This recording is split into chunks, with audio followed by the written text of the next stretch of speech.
ایسے خاندان سے ہوں جو اس گورنمنٹ کا پکا خیر خواہ ہے۔ میرا والد غلام مرتضیٰ گورنمنٹ کی نظر میں وفادار اور خیر خواہ آدمی تھا، جن کو دربار گورنری میں کرسی ملتی تھی اور جن کا ذکر مسٹر گریفن صاحب کی کتاب رئیسان پنجاب میں ہے۔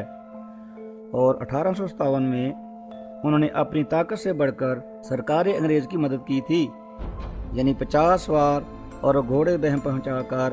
عین زمانہ غدر کے وقت سرکار انگریزی کی امداد میں دیے تھے۔ ان خدمات کی وجہ سے جو چٹھیات خشنودی حکام ان کو ملی تھی، مجھے افسوس ہے بہت سی ان میں گم ہو گئی ہیں، مگر 3 چٹھیات جو مدت سے چھپ چکی ہیں